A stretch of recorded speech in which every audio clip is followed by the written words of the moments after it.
এই তুমি দাঁড়াও, বলো বিজ্ঞান কাকে বলে? স্যার, বিজ্ঞান শব্দটাকে ভাঙলে পাওয়া যায় বিগ জ্ঞান, তার মানে হচ্ছে বড় জ্ঞান। সো বড় জ্ঞানকেই বিজ্ঞান বলে। না, তোমাকে দিয়ে হবে না। এই তুমি দাঁড়াও, বলো পৃথিবী আর চাঁদের মধ্যবর্তী দূরত্ব কত? Sir 4 bench. 4 বেঞ্চ মানে? স্যার 4 বেঞ্চ আগে আপনার মেয়ে বসে আছে, আপনার মেয়ে হচ্ছে চাঁদ, আর আমি আপনার মেয়ের পৃথিবী। দোস্ত এসব বলিস না, গুনাহ হবে। স্যার, এখানে আমার একটা কোশ্চেন ছিল, মানুষ যদি চাঁদে বসবাস শুরু করে তাহলে তারা কি দেখে ঈদ পালন করবে?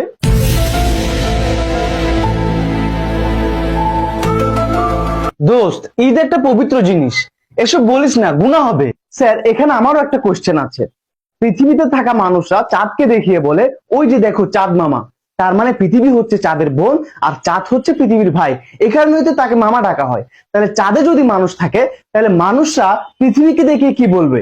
ওই যে দেখো পৃথিবী আন্টি। দোস্ত এসব বলিস না, গুনাহ হবে। তো একটু আগে তুই বলছিলি স্যারের মেয়ে চাঁদ আর তুই পৃথিবী, তাহলে কি তোরা ভাই বোন?